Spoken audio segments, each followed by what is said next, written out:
Pada suatu hari, Tuan Syekh Alamgiri Rimba memberitahu penghuni hutan sentiasalah bermuafakat dan janganlah menganiaya antara satu sama lain kerana perkara tersebut hanyalah membawa kepada kemudaratan kepada penghuni rimba itu. Suatu hari, penghuni rimba datang ke Sungai Tinam untuk mencari makanan. Segala isi rimba pun pergi ke hulu sungai untuk membuat tempat perhentian dan kemudian pergi mencari makanan mereka. Beruang memberitahu bahawa dia mahu menjaga ikan yang ditangkap kerana bimbang akan dimakan oleh raksasa yang menjadi penunggu di sungai itu. Tiba-tiba, datanglah raksasa ke arah beruang sambil berkata, "Hai beruang, aku mahukan ikan kau. Perutku sangat lapar." Beruang yang mendengar suara raksasa terus menoleh ke belakang lalu berlari lintang pukang selepas melihat raksasa itu. Pada lewat petang, seluruh isi rimba pun pulang dari sungai. Mereka sangat terkejut mendengar cerita tentang raksasa yang memakan ikan-ikan itu. Lalu, seladang pun bersuara, "Siapa lagi yang cekap menunggu ikan ni kalau bukan aku? Kalau raksasa tu datang, aku akan pecahkan perutnya dan aku pijak-pijak raksasa tu."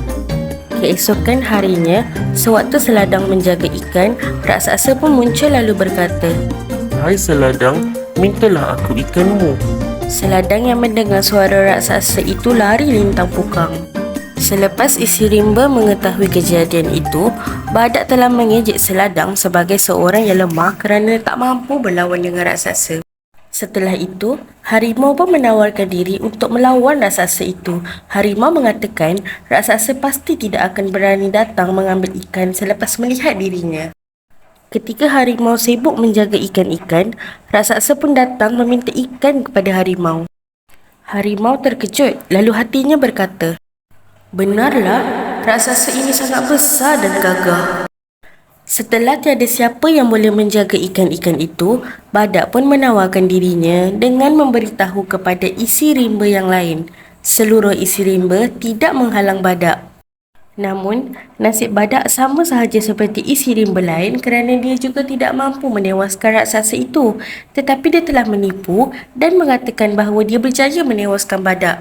Dia juga berkata bahawa luka yang ada di badannya itu adalah akibat berlawan dengan raksasa. Akhirnya, seladang pun memberi idea untuk berjumpa dengan pelanduk jenaka iaitu Tuan Syekh Alamgiri Rimba untuk mendapatkan idea menewaskan raksasa itu. Selepas mendengar aduan isi rimba, Tuan Syekh Alamgiri Rimba pun berkata, "Biarlah hamba yang menangkap raksasa itu. Beri hamba masa, akan hamba tangkap ia lagi 7 hari. 7 hari kemudian, Tuan Syekh Alamgiri Rimba menunggu ikan-ikan yang sedang dibakar sementara menunggu isi rimba lain yang berada di sungai. Kemudian, raksasa pun datang ke arah pelanduk itu dan bertanya apa yang pelanduk itu sedang lakukan. Tuan Syekh Alamgiri Rimba pun memberitahu bahawa dia mahu menyimpan tubuhnya yang sedang sakit. Raksasa pun berkata, "Tubuhku juga sedang sakit. Boleh kau beri aku ubat tu?"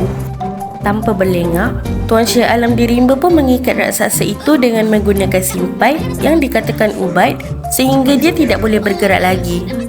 Setelah selesai, akhirnya pelanduk jenaka itu pun mencakar mata raksasa itu dan akhirnya raksasa pun mati. Akhirnya, kawasan Sungai Tinam dan hutan rimba itu pun aman tanpa kehadiran raksasa. Seluruh isi rimba memuji Tuan Syekh Alamgiri Rimba kerana kegagahannya yang mampu melawan raksasa. Sungguh cantik gelang suasa, menjadi hiasan buat si dara. Kerana berani melawan raksasa, hutan rimba aman sejahtera.